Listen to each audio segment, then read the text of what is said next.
We got an angry email from an angry person saying that we always diss HDR photography. So we got challenged to do HDR photography properly, show you how to do it.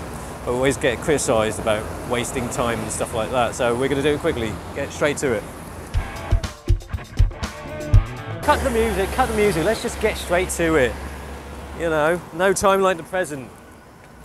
Yeah, you do need a good solid tripod for this, but unfortunately we've got the Velbon CX888 Black. Now, I don't actually hate HDR photography. I mean, it's all about increasing the dynamic range, especially with digital cameras and really small, tiny pixels, you get less dynamic range. HDR photography is not a digital phenomenon though. It was all the rage in the 19th century too, so HDR today is a bit retro. But what do you think of it? I think the purpose of HDR has kind of lost its way. What I hate about HDR is how some people just do it for the sole purpose of HDR, not to enhance the subject, the photo, anything. See, one of the things of HDR photography is that you need a subject that doesn't really move too much and the cars are moving. It's off fast. Alright, so maybe this isn't so bad. How about this? So well, let's not take the tripod, I mean hold the tripod, I'll just do it like this.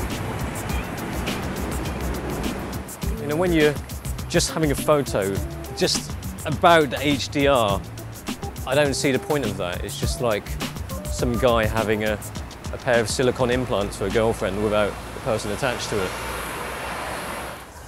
Well, some HDR photos look like they were badly dodged and burned, like your subject is a bright, glowing, radioactive turd.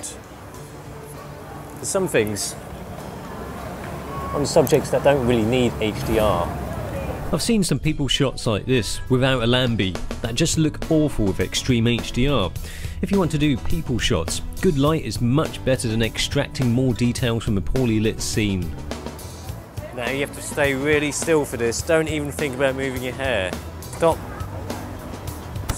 being, just hold your hair. Yeah. What's the point of that? You're just going to make her look like an alien. Of course, she's not the glowing turd, but it makes it look like she's either really ill or she's got a liver problem. So don't do that. The thing about HDR is you have to pick the right kind of subject, right environment. I mean, there's no point if there's no huge contrast. Well, HDR is a panacea for low dynamic range, but if the photo isn't dynamically sick, giving it medicine will probably make it look sick. Not in the Urban Dictionary definition sense though. HDR comes in handy when your scene has light. Too much of it in some parts and not enough in other parts. It makes the image look that little bit closer to what you actually see. Oh, they could do a bit of HDR, not enough detail in the shadows. Blown out highlights. Oh, pay somebody to do that. Pay somebody good. See, professional photographers, they might use it for interior shots to get the outside, a nice little scene, and also all of the inside perfectly lit. It's like when you go to a hotel website. Interior shots with an outside view. When you haven't got the gear to balance the brightness of the outside with the darker inside, take a few exposures. Then the idea is that you get the best details of the different exposures. Canon strap on the Canon. Let's not waste time. So it is important that your subjects are still. Let's see how still this subject can stay.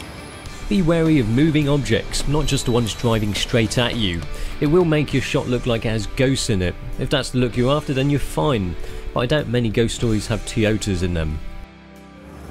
You know, if you're coming to Hong Kong for a holiday and you want to do HDR photography, the clock tower, you know, everybody takes photos of it. Photo geeks here take photos of it. The pair go hand in hand, like cheese and ham. One of the key parts of HDR photography is post-processing, which can be done on the hugely pricey software Photoshop.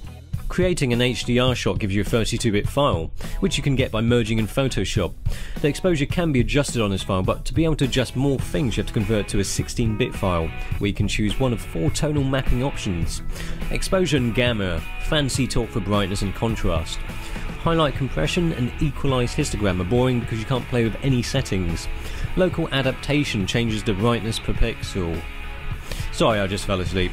Play with the settings and look at effects. Oh, dead people alert. There's always dead people in Hong Kong. It's perfect. Let's take the exposures quickly. I'm going to take 5 exposures very quickly. Have to do it manually. The last thing to look at is the in-camera HDR versus post-processing. This option is not available at current settings or in the camera's current state. Oh. What does that mean then? Aperture priority. Well, it doesn't tell you what state. What current state? Oh, of course it's the raw setting. Oh, bloody hell. The HDR feature on a camera is quite useful to be able to gain more information, of course. Post-processing offers a lot more flexibility in how crazy you want to go, or not. There you go, HDR in a nutshell, no time wasted done seriously. It's worth trying to improve the look of a photo. Digital photography has its limitations and a lot of cameras let you shoot HDR to bring out the details that you might not usually get with taking one shot. Of course, if you want to play with the settings more, then you go to the Photoshop route, which is great, as long as it's not a vomit of colours.